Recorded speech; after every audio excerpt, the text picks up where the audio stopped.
저희가 이제 앞 시간에는 권은덕 작가님의 용맹호의 구체적인 내용들이나 그 그림들 살피면서 이야기를 좀 나눴었고요.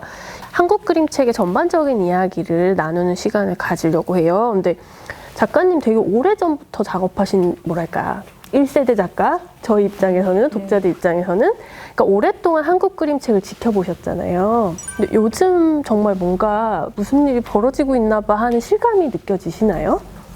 젊은 작가분들이 책을 용기 있게 많이 내주신 것 같아요. 그리고 소재도 다양하고 형식도 다양하고 그림도 정말 예전의 그림하고 너무 다양한 그림들이 많이 나와서 그래서 아마 출판사도 그 예전에 그렇게 커다란 출판사 말고 작은 출판사들도 엄청 많아진 것 같고 그래서 좋은 작품들이 많이 나오고 있다는 건 놀라운 일이에요. 네네. 그리고 그런 작가들이 작가와 출판사가 생산을 좀 더 다양하게 한다도 있지만 수용자 문화에서도 좀 달라지는 게 어떤 변화가 감지되세요? 어쨌든 그 책이 어떤 식으로든 출간이 된다라고 하는 건 그것을 그래도 수용할 층들이 다양하게 있는 거 아닐까라는 생각이 들거든요. 그러니까 이게 작가들만의 일이 아니라 그런 작품이 나와서 어쨌든 대중들과 만들 수 있는 통로를 그것을 수용할 그러니까 시민들, 독자들도 같이 성장하는 게 아닐까 이런 생각이 들어서요. 네네네. 왜 요즘에 K 열풍이잖아요. K 드라마, K 무비, K 푸드 다 곳곳에서 정말 활약하고 있는데 한국 문화가 만약에 K 픽처북이라는 이름을 우리가 만약에 써본다면 작가님이 생각하실 때 이 K의 속성을 뭐라고 좀 설명하고 싶으세요? 한국 그림책은 이런 것 같다. 이런 성격이 있다. 그림책의 성격은 제가 잘 모르겠고요. 네네. 네네. 오히려 아주 다양한 거. 그러니까 가령 예를 들어서 결말이 꼭 행복하지 않더라도 근데 그거는 아마도 그 그림책을 보는 독자층이 성인까지 넓혀져서 그런 것일 수 있을 것 같은데 예전처럼 꼭 행복한 결말로 가지 않는 책들도 많고 열린 결말의 책들이 굉장히 많이 나오잖아요. 그런 거는 그만큼을 수용하는 시민들 그리고 독자층이 있기 때문에 그런 거 아닐까. 그거는 되게 중요해요. 그러니까 만약 그것이 받아들여지지 않는다면 작가들은 더 이상 그런 책을 만들 수 없거든요. 그리고 출판사도 자선사업하는 게 아니니까 더 이상 만들 수 없겠죠. 근데도 그런 책이 계속 나온다는 건 뭔가 그만큼 독자들의 그런 층도 다양해지고 그거를 보는 또 감상하는 것도 보다 더 넓어지고 예술적인 그런 감성 이런 것들도 더 많이 요구하고 이런 거 아닐까. 그렇기 때문에 이런 변화가 일어나는 거 아닐까. 이거는 사회와 분명히 맞물려 있는 거라는 생각이 들고요. 중국은 지금도 그 한 권이 안 나왔어요. 아, 그래요? 네. 그러니까 국가가 얘기하는 그 수정 요구가 이제 높으면 작가가 그거를 용납할 수 없으면 그리고 결국 출간이 못 되는 거거든요. 그러니까 그렇게 이렇게 출판 환경이 자유롭지 못한 거죠. 그러니까 그런 국가적인 개입도 아니면 시민들의 그런 이렇게 폭넓은 지지와 막 이런 그런 게 없으면 사실 제약을 받을 수밖에 없을 것 같거든요. 근데 한국은 시민들이 그런 제약이 별로 없는 거죠. 굉장히 자유롭고 또 나오면 그 나오는 수요층들이 또 같이 생겨나고 그게 어떻게 보면 가장 그래도 민주주의가 이루어진 나라, 뭐 그래도 촛불혁명을 거친 네네네. 나라, 뭐 이런 그런 자부심 같은 거는 좀 느껴져요. 그렇군요. 다양한 예술적인 요구가 있고, 네, 그렇죠. 그리고 수용하고자 하는 독자층이 준비된 사람들도 있고, 그리고 국가적인 검열이나 민주주의적인 제도 같은 거 당연히 제일 좋은 환경이고, 이런 것들이 다 복합적으로 만들어지고 있는 변화다라고 생각하셨어요.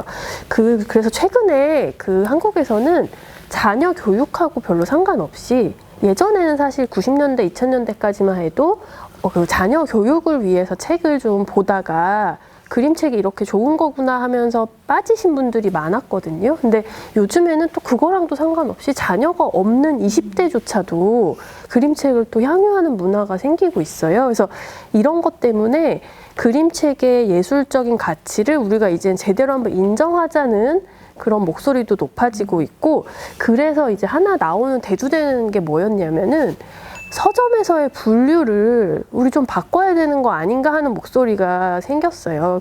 그게 이제 지금 들어가서 보시면 인터넷 서점들에서 그림책을 찾아가려면 카테고리에서 일단 아동으로 가야 돼요, 우리가. 그래서 아동, 뭐 영아, 유아, 뭐 그리고 초등 1, 2, 3 이렇게 되어 있는 분류로 가야 그 그림책을 만날 수 있어요. 근데 뭐 예를 들면 만화 같은 경우는 별도의 카테고리가 있어서 그냥 바로 만화를 누르면 만화로 가지거든요. 근데 아직 그림책은 그렇게 독립된 장르로서 서점에서 분류되어 있지 않고 아동 도서의 하위 장르로서 분류되어 있어요. 근데 현실의 문화는 이미 그거랑 다르게 가고 있는데 분류 체계는 여전히 옛날 방식인 거죠. 그래서 작가님께서는 이렇게 최근에 그림책이 연령 구분 없이 누구나 볼 수 있는 것이니 장르를 독립해야 한다라는 그 목소리에 대해서 어떻게 생각하세요? 중요하죠. 그리고 그거는 그림책을 시작했던 작가들이 모두 내는 목소리거든요. 그리고 그림책 협회가 아마 2016년에 만들어졌을 거예요. 그때 이제 그 가장 중요한 하드가 바로 그거였거든요. 그림책을 장르로 만들자. 그리고 작가를 소개할 때 동화 작가로 다 소개가 되는 거예요. 그림책 네네네. 작가가 아니라. 그러니까 그거를 그림책 작가로 소개할 수 있도록 모든 그런 자기 소개나 그리고 인터넷에 검색할 때도 그림책 작가로 되도록 하자, 뭐 이런 얘기들이 계속 나와서 이제 그거를 위해서 그림책 협회도 만들고 힘있게 그거를 요구하자라고 했는데 아직도 그게 잘 안 돼요. 그러니까 그거 요구했을 때 예스24나 알라딘이나 이런 쪽에서 다 좋다고 한번 해보자고. 왜냐면 독립 장르로 그림책으로 검색이 돼야지 그 성인들이 볼 수 있는 그림책, 또 청소년이 볼 수 있는 그림책, 이런 것들을 검색해서 할 수 있는데 지금은 여러분들도 들어가 보시면 깜짝 놀랄 거예요. 어린이에서 들어가면 유아, 초등 1, 2, 초등 3, 4, 초등 5, 6 뭐 이렇게 분류가 되니까 이거는 혹시 용맹호 어디로 분류돼 있어요, 작가님? 못 찾았어요. 초등 한 4 이상으로 분류돼 있을 것 같은데요. 아니 못 찾았어요, 진짜로. 네. 아니, 그러니까 그렇게 찾으면 학습지가 쫙 떠요. 맞아요, 만화책이 맞아요. 쫙 뜨고, 그리고 그림책은 간간히 이렇게 하나씩 있는데, 근데 그거 말고 더 다른 그림책을 조금 찾아보려면 작가나 책 제목을 알지 못하면 찾을 수가 없어요. 그래서 이거는 정말 지금의 이 독자가 갖고 있는 수용 체계나 이런 그 예술적인 변화, 지금 이렇게 변화하는 사회에 전혀 지금 따라가지 못하고 있는 것 같아요, 이 체계가. 근데 인터넷 서점에 계신 분들이 그거를 바꾸는 게 너무 힘들다고 그러시더라고요. 다 동의는 하시는데 그 체계를 바꾸는 게 너무 힘드시다고. 그래서 그때 얘기가 막 한참 되다가 요즘은 어떻게 되는지 제가 그래서 저도 이제 이 부분에 되게 공감대가 있어요. 너무 이상하다. 왜 이렇게 타고 들어가야지 볼 수 있지라고 생각하면서 동시에 어떤 질문이 있냐면 아동 도서의 하위에서 떠나자고 하는 게 저한테는 어린이한테 떠나자로 느껴지는 면도 있는 거예요. 그래서 근데 그림책이 어린이를 너무 신경 쓰지 않으면서 작업했을 때 그림책다움을 계속 유지할 수 있나라는 질문을 하게 되거든요. 저는 왜 이런 질문을 하게 되냐면 어린이 독자를 고려하지 않고 그래픽 이미지 중심으로 문학 서사를 푸는 장르는 그래픽 노블이라는 장르가 이미 또 잡혀 있죠. 서점 분류 체계에서.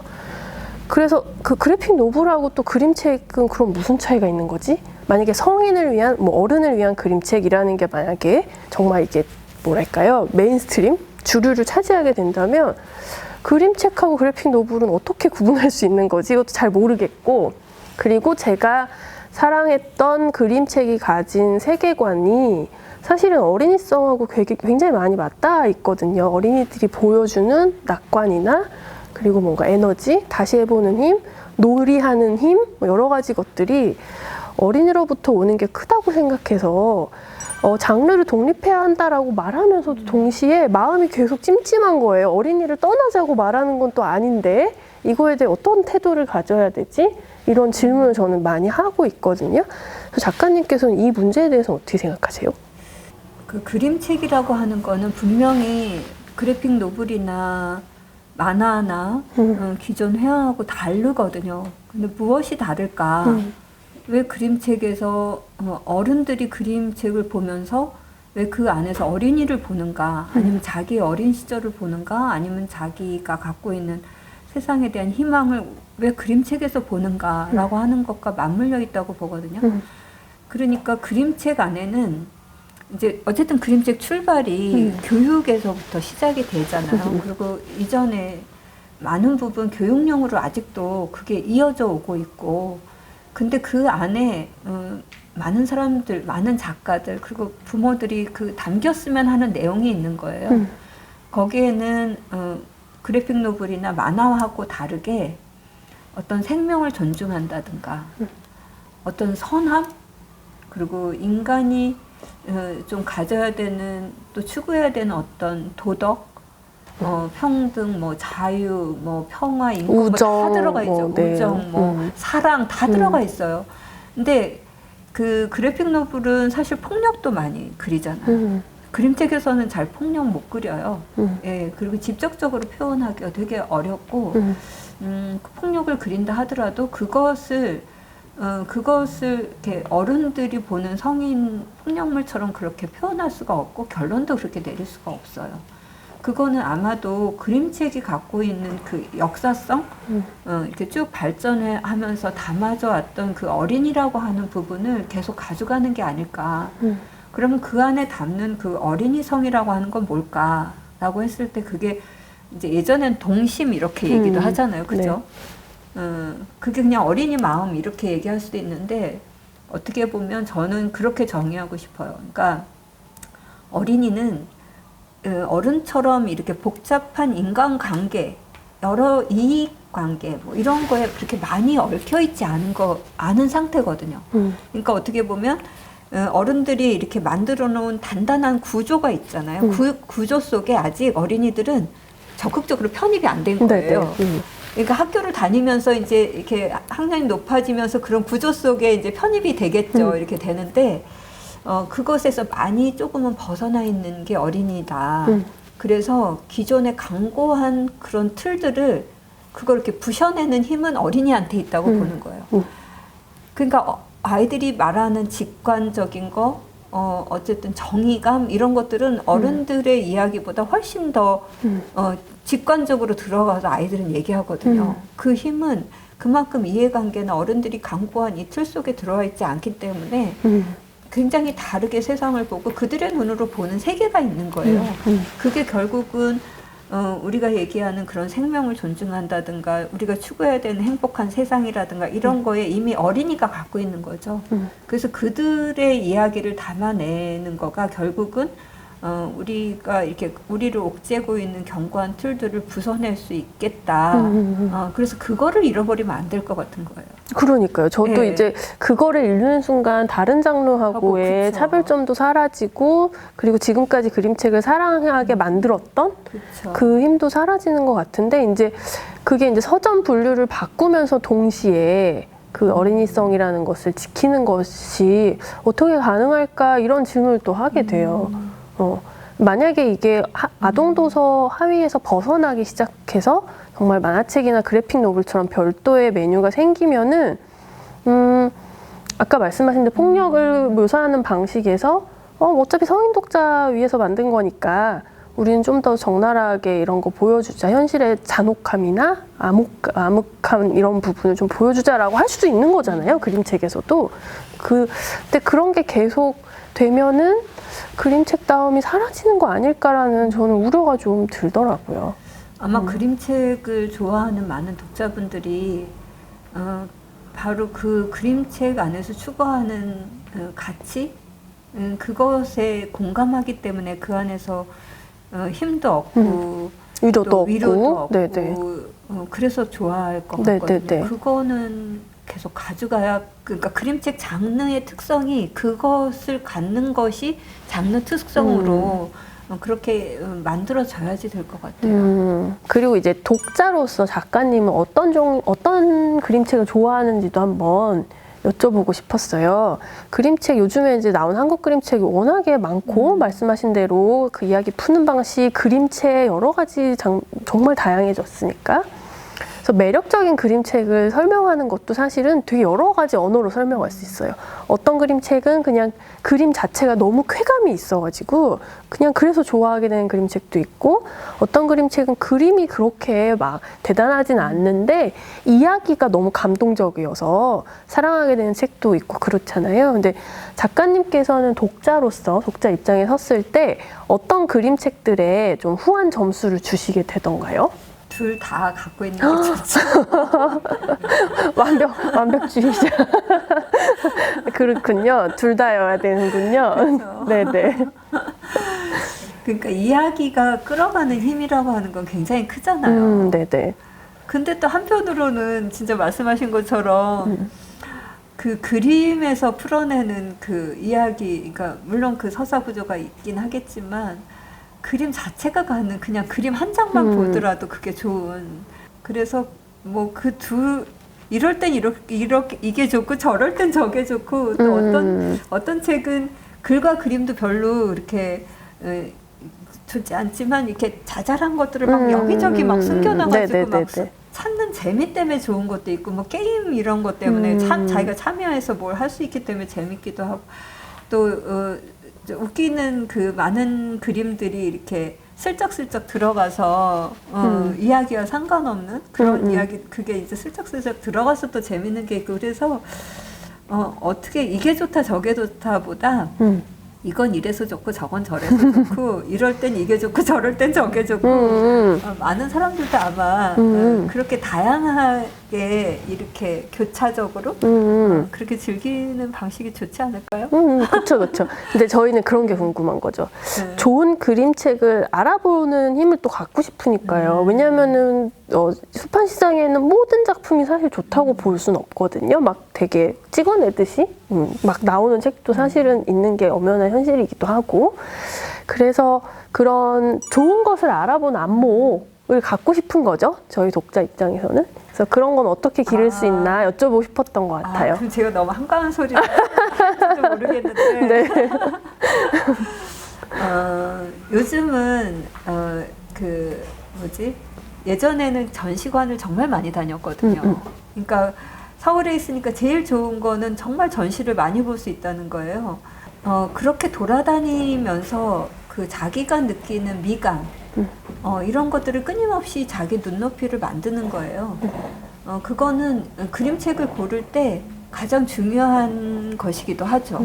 그러니까 이 그림이 굉장히 좋다, 이 그림에 뭐가 끌린다, 아니면 이 그림의 색감이, 아니면 이 선이, 이런 것들은 계속 그림을 감상하면 감상할수록 이렇게 많이 와닿는 거예요. 그리고 그거는 꼭 미술관에 가지 않더라도 인터넷에 어떤 홈페이지에 들어갔는데 그 홈페이지는 굉장히 멋지게 돼 있다. 이 앞에 들어가는 문부터 해서 거기에 했던 배치, 뭐 글자 폰트, 그 다음에 뭐 거기 색감, 뭐 이런 것들이 이건 뭔가 독특하고 뭔가 다른 느낌으로 나한테 와.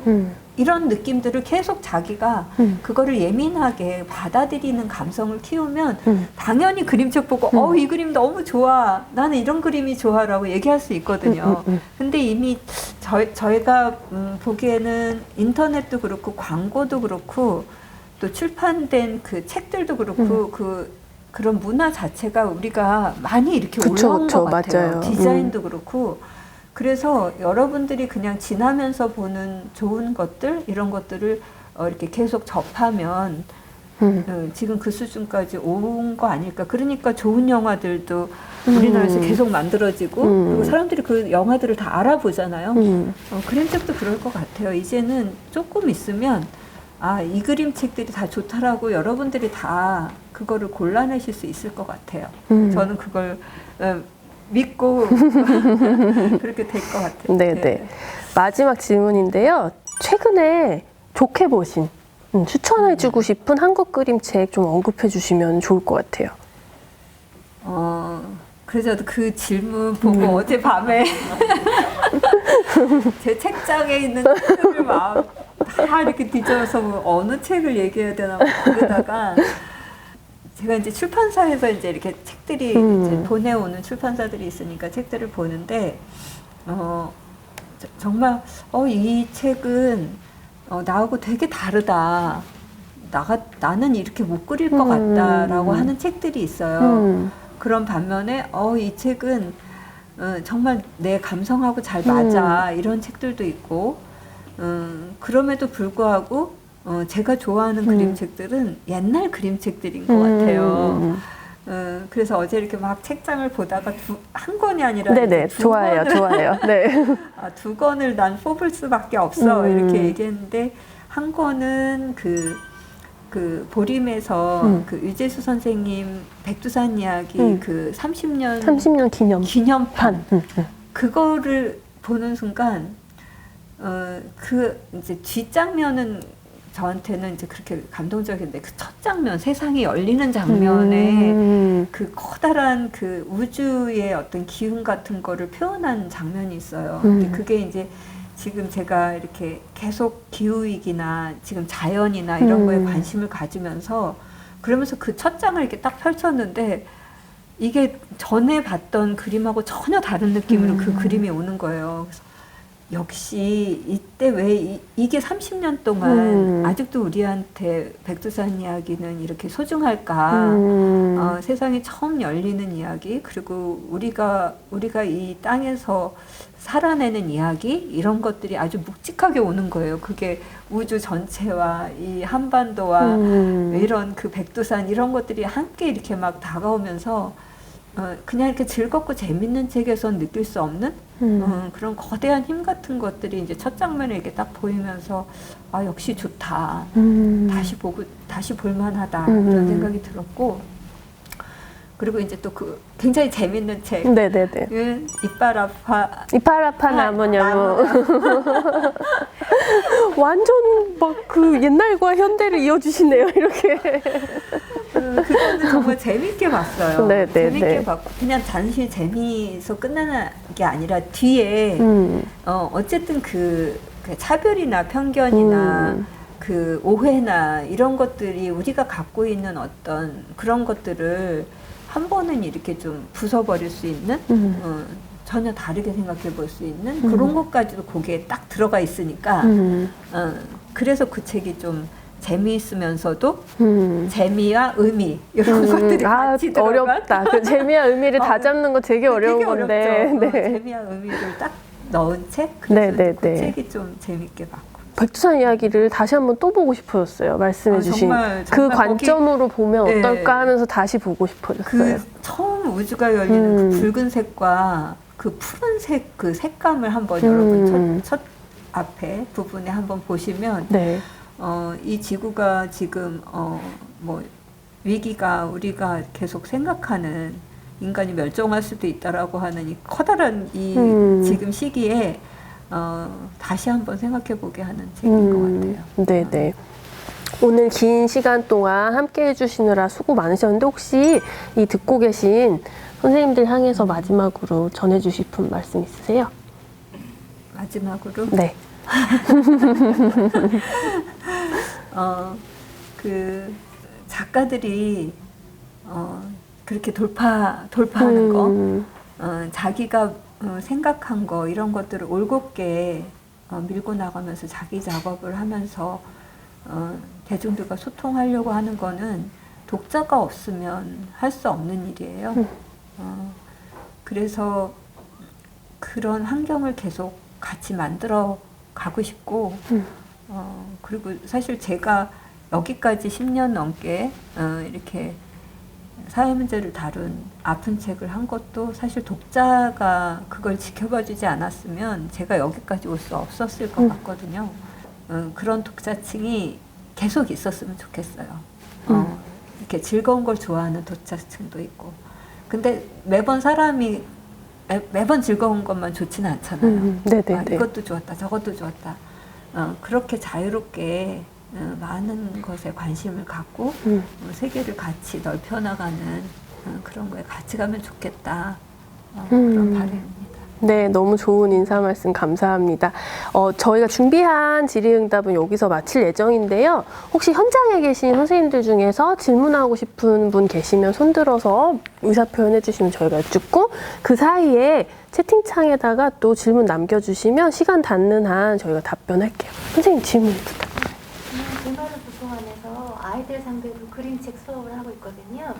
그 책을 주제 도서를 선정하면 그 책을 읽고 또 읽으면서 이걸 어떻게 아이들에게 유익하게 전달할 수 있을지 계속 연구하게 되는데, 그러면서 그림책의 장점이나 재미를 많이 깨달아가고 있는데, 작가의 입장에서 아이들에게 보여줬으면 하는 면, 내 책이 아이들에게 이런 면이 조금 더 전달이 됐으면 좋겠다 하는 거 있으실까요? 지금 줌에 접속해 계신 분들이 현장 소리를 못 들으시니까 제가 한번 요약해서 질문을 먼저 정리해 드리자면, 그 질문자 선생님께서 도서관에서 어린이들한테 그 그림책 잘 같이 읽어주는 활동을 열심히 하고 계시는데, 그 권윤덕 작가님께서 작가 입장에서 나의 책을 어린이가 이런 면에 좀 더 집중해서 봐줬으면 좋겠다 하는 부분이 있으신가요? 라는 질문이 방금 들어왔습니다. 네. 아마 특히 사회 문제를 다룬 책들은 특히 1, 2학년 저학년한테 읽어도 되는지, 특히 꽃할머니 같은 경우, 그리고 고학년 이상 읽어야 되나, 뭐 그런 질문을 많이 하세요. 그리고 또 그 아픈 이야기를 아이들한테 얘기하는 게 맞나, 이런 질문을 하시는데, 저는 초등학교 2학년 선생님이 나무도장을 읽어줬다 그러고, 또 엊그저께 제주도에 갔을 때는 초등학교 3학년 선생님이 용맹호 가지고 그 서점에서 같이 하는 북토크를 같이 했으면 좋겠다고, 그래서 제가 이건 5, 6학년 대상 이상으로 봤으면 좋은 책인데, 그랬더니 그분들이 오히려 아이들은 자기 보는 만큼 본다고, 그래서 그걸 이렇게 다 이해하지 않아도 한번 접하는 것만으로도 의미 있다고 이렇게 말씀을 해주셔가지고 저는 오히려 고마웠었어요.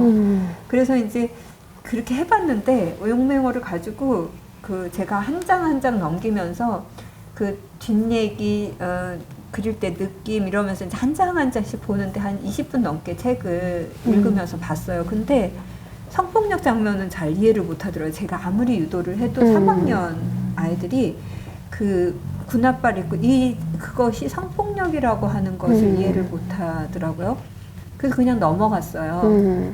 그랬는데 나중에 선생님이 그거 아이들 지금 몰라도 된다고, 나중에 크면서 다시 베트남전을 접하면 지금 거에 이렇게 붙어서 그래서 알게 될 거라고 그렇게 얘기를 해주시고, 그리고 그럼에도 불구하고 아이들이 그거는 있어요. 뭔가 우리가 잘못한 것 같아요. 베트남 이분들한테 미안하다라는 생각이 들고, 그리고 전쟁이 얼만큼 무섭고 전쟁이 없었으면 좋겠어요. 이런 얘기들은 다 하거든요. 그러니까 그거에 맞게끔 아이들은 받아들이는 게 아닐까. 그리고 어떻게 보면 아이들을 믿을 수 있을 것 같아요. 그런 판단을 아이들이 할 수 있거든요. 어른들이 그 판단을 해서 이거는 되고 이거는 안 되고가 아니라 일단 출판사에서 출간을 한다라고 하는 거는 그만큼 사회적인 어떤 곳에 이것이 나올 만하다라고 하는 판단 속에서 나오는 거잖아요. 그러면 그 판단도 아이들이 할 수 있지 않을까. 그런 아이들에 대한 믿음. 네.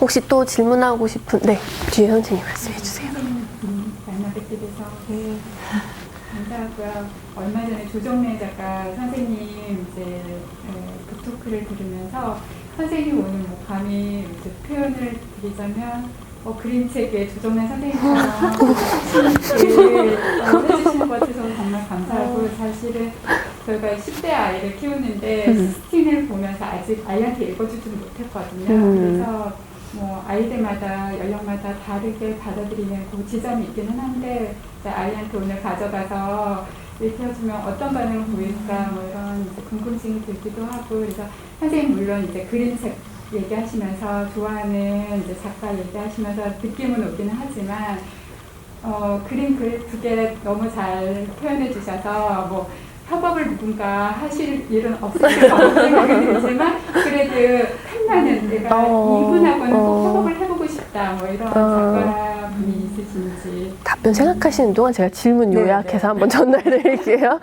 현장에서 나온 질문인데요. 일단은 조정래 소설가 선생님의 북토크를 얼마 전 다녀오신 그 독자분께서 그림책계 조정래 선생님 같은 역할을 해주셔서 너무 감사하다. 이런 말씀 일단 해주셨고요. 그리고 이제 그 식스틴을 곧 그 10대 자녀분들하고 읽어줘야겠다는 생각이 들었다 얘기하셨고, 이제 질문은 권은덕 작가님이 글과 그림을 워낙에 잘하시고 계셔서 다른 작가랑 일할 일이 별로 없어 보이지만 혹시나 탐나는 저 사람하고 협업하고 싶다 하는 다른 작가가 계신가요? 라는 질문이 들어왔습니다. 그림책 작가, 그림책 글 작가는 아니고요. 제가 마음에 둔 2명의 그 작가가 있습니다. 다 돌아가신 분인데 한 사람은 윤동주고요. 한 사람은 그 광장을 쓴 최인훈 작가인데요. 그분의 작품 중에 작품에 영향을 많이 받은 그분의 헌정한다고 해야 되나? 네네네, 헌정. 그 작품은 2개는 좀 해보고 싶어요. 특히 그 윤동주 시인은 그 시어, 그러니까 단어가 갖는 그 아름다움을 제가 이렇게 매번 곱씹게 했던 그 작가였기 때문에 그분이 살았던 곳에 가서 그분이 느꼈을 바람과 별과 하늘 이런 것들도 느껴보고 그거를 제가 좀 그리고 싶다 이런 생각이 있고요. 최인우는 그분의 그 글 중에 광장도 제가 영향을 많이 받았던 작품이긴 하지만 제가 가장 힘들 때 읽었었던 게 그 바다의 편지라고 하는 그런 작품이 있어요. 바다의 편지. 네.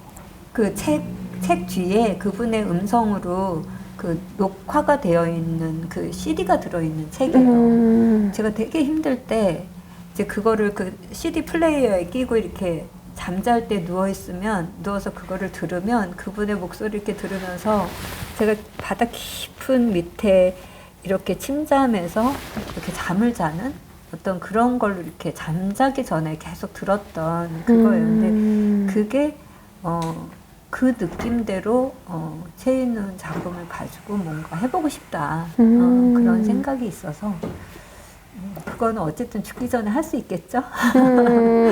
이제 다음 작품은 선생님이 즐거우신 작업을 조금 하고 나서 다시 이제 목표하신 이야기 또 하시면 좋을 것 같아요. 네, 그러려고요. 네네. 혹시 차기작 벌써 생각 중이신 게 있으세요? 아니, 그건 아니고요. 네네네. 엊그저께 제가 물론 그거는 있어요. 그러니까 제가 이 용맹어 하면서 자연에 대해서 관심이 많아졌다. 그리고 자연이 갖는 그 즐거움 이런 것들이 앞으로 계속 제 작품에 있을 것 같다. 아까 윤동주의 하늘과 막 이렇게 바다도 그렇고 얘기한 것처럼 바다 그렇고 그래서 그런 쪽으로 아마 계속 할 것 같은데 제가 좀 당분간 놀고 좀 즐거워야 될 것 같은 거예요. 그래야 나도 좀 즐거운 이야기를 담을 수 있을 것 같아서. 근데 엊그제 그 제주에 이제 가서 무슨 그 프로젝트 1년 동안 진행한 거 마무리하는 작업이었었어요. 근데 제주에 갔는데 이렇게 상점을 지나다가 그 누비 바지를 본 거예요. 제가 옷을 거의 안 사거든요. 근데 그 누비 바지가 노란색 누비 바지인 거예요. 어머. 겨울에 그 누비 바지를 정말 입고 싶었는데 예쁜. 근데 그게 딱 있어서 그걸 샀거든요. 어머. 네. 이제는 이제 강의 막 다니고 이럴 때도 이렇게 막 정장처럼 막 이렇게 권위적이고 막 이런 거 말고 나를 조금 풀어내는 자유로운 옷도 막 입고 그래서 일단 나를 좀 이렇게 자유롭게 좀 만들고 놀고 이러면 작품도 좀 바뀌지 않을까. 네네. 너무너무 기대돼요. 네. 이렇게 노란색 누비 바지 입고 나물밥 너무 맛있게 드시면서 만든 작업은 어떤 책으로 만들어질까 되게 너무 궁금한 것 같아요. 네, 이제 저희 준비된 시간이 벌써 지나서 오늘 권윤덕 작가님과의 대담 프로그램은 여기서 마치도록 하겠습니다. 줌에서 듣고 계신 선생님들 그리고 현장에 와준 선생님들 모두 긴 시간 동안 함께 해주셔서 너무 감사하고요. 우리 권윤덕 선생님의 회복을 위해서 같이 한번 박수치고 마무리할게요. 네, 수고 많으셨습니다. 고맙습니다, 작가님.